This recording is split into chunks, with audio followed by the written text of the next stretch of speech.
Christmas 2025. Yes, you heard me right. Before you scroll, just give me a few seconds.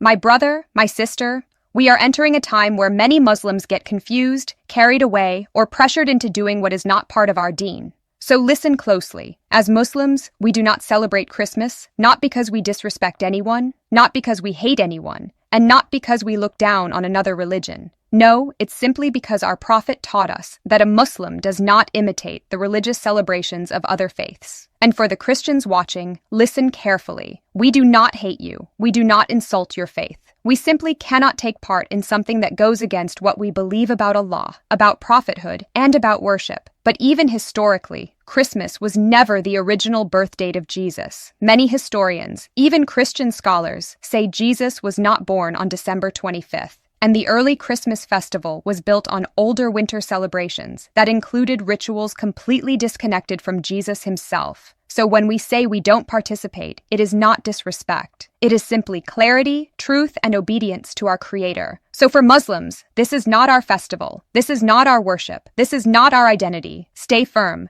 Don't compromise your deen for trends, pressure, or entertainment. Allah gave us our own celebrations, Eid al-Fitr and Eid al-Adha. Powerful outro. Now listen carefully. If you are a Muslim and you're watching this right now and you scroll past without sharing, wallahi, don't be a stingy Muslim. This reminder reached you out of almost 2 billion Muslims. It is now a responsibility on you to pass it on. You don't know who might be confused, who might be pressured, who might be drifting. Your share could save someone's deen, and the angels are writing everything you do. So don't say, I will do it later. Do it now. Share it everywhere. Let the reminder spread. And may Allah reward you with Jannah for every single person who benefits because you decided to spread the truth.